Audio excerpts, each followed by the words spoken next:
What's up guys, it's Raw FIFA Gaming here and welcome to the 5th episode of my Sevilla FIFA 16 career mode series, and we're starting off this episode with a bit of training. Hector Villalba getting an A rating, but unfortunately not quite going up to the 75 rating. But the first game of the episode falls here. It's in the Champions League at home to the Serie A champions Juve. Obviously last year they got to the Champions League final, so they're definitely going to be a difficult side to beat. A few changes to the side, and Bolo, Villalba and Crondelli all come into the side, replacing tired legs. And the first chance of this game falls in the 24th minute as Banega wins it back, plays it into the captain, back to Banega, plays it into Brildon and Bolo, and a great save from the keeper, and eventually Juve get it away and deny us a 1-0 advantage early on in this game. But pushing on all the way to the 49th minute here, David Alaba, who surprisingly signed for Juve again, has played it into the man here, and Mandzukic fails to capitalise on a good opportunity because a great save from Keylor Navas there after he's come in the summer by Real Madrid. The next chance falls straight after that in the 52nd minute as Konoplyanka cuts into the middle into Banega. He must score. Yes, he does. Banega scores his second goal of the Champions League campaign, and what a brilliant goal it was. Again, amazing solo play from Konoplyanka, has the pace to burst past all the men, and a great pass into the Argentinian Banega, who's really in great form at the moment, puts us 1-0 up in this second half. Now pushing on to the 62nd minute, Rami wins the ball for us, and then Bolo knocks it onto Cotan, who come off the bench, and what a great shot from the youngster who's in fine form at the moment, testing Buffon, the veteran keeper, to make a brilliant save. Koke puts the ball into Brildon and Bolo, and he finally gets his goal that he's been after this whole game. Is a brilliant finish from Brildon and Bolo. Great ball into the captain, who for a right back at the moment is doing a lot of the work in the attacking positions. But Bolo thought he was going to get his goal, but unfortunately it was given down as a Barzagli own goal. But Bolo played a massive part in it. Now pushing on to the last chance of the game, Cotan pushes forward in the 82nd minute, and Cotan, the youngster, he deserved this goal after coming on as a substitute. He's been unbelievable lately in the league and in the Champions League. He came on in the last Champions League game against Borussia Mönchengladbach and scored the same thing, and he's done it again against Juventus, an arguably much tougher opponent, and has given us a brilliant 3-0 lead in this game, and we've absolutely brushed away the Champions League runners-up, and that is Cotan's second goal in the Champions League this year, and for a young centre midfielder, that's unbelievable. But the last chance falls for Coke, our captain, who's played so well this game, and is cleared away by the Juve player. Can we get the ball in, maybe to really put this game away and thrash Juve? Cotan puts a great ball in to the back post, but Juve get the ball away, and that will be the end of the game. Brilliant home win in the Champions League here. That's 3 out of 3 now, and it's not like that's 3 easy teams in the Champions League. That is 3 world-class teams: Man City, Borussia Mönchengladbach and Juventus.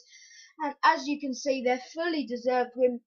7 shots on target to Juve's 1 shot and 1 shot on target. But the next game falls in La Liga. It's the first La Liga game of the episode, and we are simming it against Getafe, and 22 minutes gone, and it's 1-1 in this game. We took an early lead, and Getafe equalised, but Konoplyanka, with his second goal of the game, has put us 2-1 up in the 42nd minute here.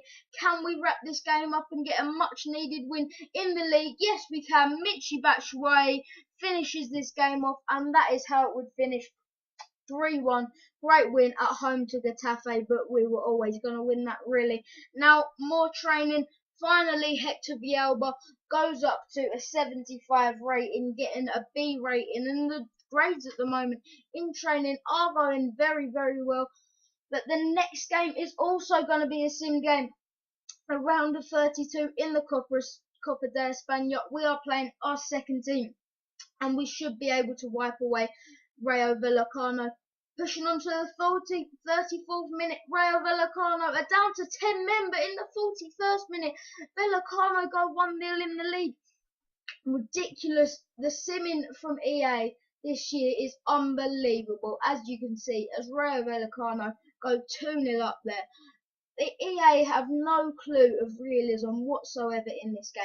We're at home to Rayo Vallecano with a very good second team. We should be winning the game easily, and especially when they're down to 10 men. We should be absolutely wiping them away, but instead they go and win 2-0. Now we've got to go and save it in the second leg, but I suppose it punishes me for simming that game.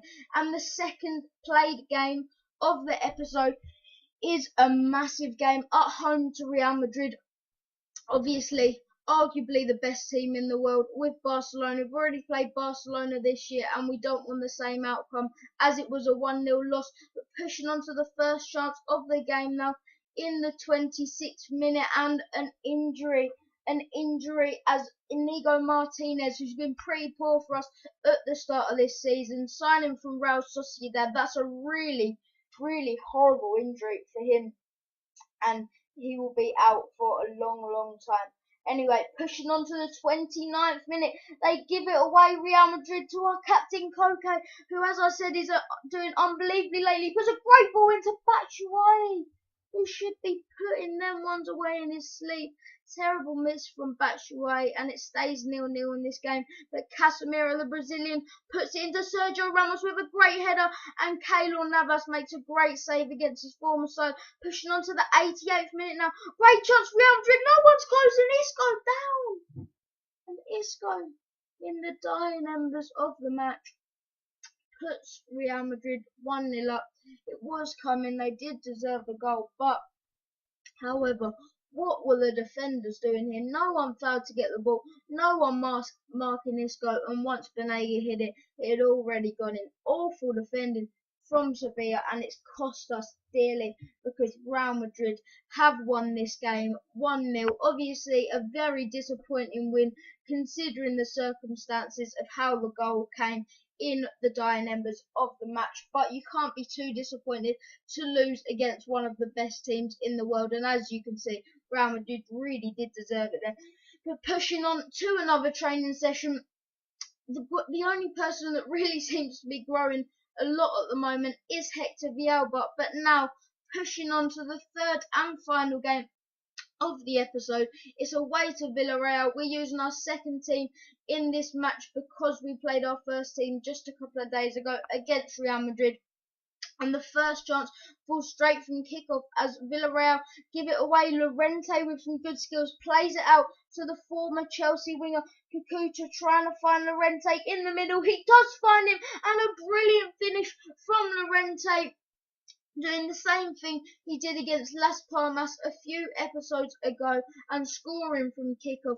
Brilliant start from Sevilla and brilliant start from our Spanish striker Fernando Llorente. Great ball from Kakuta in the box, and Llorente was just one step ahead of the Villarreal keeper and puts it into the corner to give us an early 1-0 lead, and that is Fernando Llorente's second La Liga goal this year. But now pushing on to the 12th minute, Hector Villalba coming for a great ball to the edge of the box to Kakuta, who knocked it up for himself, and a great save from the keeper to keep it at just 1-0 to Sevilla, and we were all over Villarreal in the beginning parts of this game. But now, just seconds later, Kakuta putting good pressure on his man, and he does win the ball. Plays it into Llorente. Llorente keeps hold of the ball, and Zonzi gets past his man. Steven and Zonzi with an unbelievable finish. We know he's got quite a good shot on him. He hasn't been playing much first team football this year, but I think I'm going to have to be forced to put him into the side more if he scores goals like this. Steven and Zonzi, he had a good reputation for amazing shot power when he was playing at Stoke. The Frenchman with an unbelievable finish there into the bottom corner, and what a goal to put us 2-0 ahead just 17 minutes into this game. And I thought I'd show you the sliders because that goal really did fly in like very unrealistically and uncharacteristically in this game. as you can see there, everything on the default, and a great start for us in this game. And we're 2-0 up just 17 minutes in, but we do give the ball away here in the 24th minute, and if Villarreal can pick out the right pass, they will be through and goal, and they have poor defending from us here, and an awful shot from Villarreal. They were in on goal. It really should be 2-1 now, and Villarreal should be back in this game, but I do think Rami has impeded his man there, but I'm not complaining. Still 2-0 in this game, pushing on all the way to the second half. In the 67th minute, Kakuta takes a shot, but it's blocked, falls back out to Nzonzi. Can he replay his great heroics in the first half? Nzonzi into Mariano, the Brazilian right back, fails to capitalise on a great opportunity with his weaker left foot. Good build-up play. We had shots blocked from Kakuta and Nzonzi, and Mariano failed to capitalise, but Munoz, the substitute, puts a great ball in to Brildon and Bolo with a great diving header finish in the last 15 minutes of this game. Good ball from Munoz, and Mbolo could barely miss. He dived into it. He actually does quite well there to dive into the header because it wasn't that great of a ball. And in the 80th minute, Mbolo puts us 3-0 in the lead. And if there was any doubt about this game being truly won now, it is completely over now. But Villarreal, the great opportunity and great football there from Villarreal, and a brilliant finish from Samuel there, who they brought on as a sub at half time, and that is a greatly worked move there from Villarreal, passing it around really nicely. The defence was just completely cut open. A good finish from Samuel, although it does just seem to go right at our keeper, and he seems to just let it in. But we are still winning by 2 goals, and we are winning 3-1 in this match. And that is how the game would finish. As you can see, the last chance here, Munoz coming forward, surely he must score from 30-40 yards out. The keeper's up for a corner, and Munoz, with the last opportunity of the game, misses an absolute sitter. But I would be really gutted if we was 1-0 down in this match, but fortunately we were 3-1 up, so the game was already over anyway. But I hope you've enjoyed today's episode. Subscribe down below. I've been more FIFA Gamer.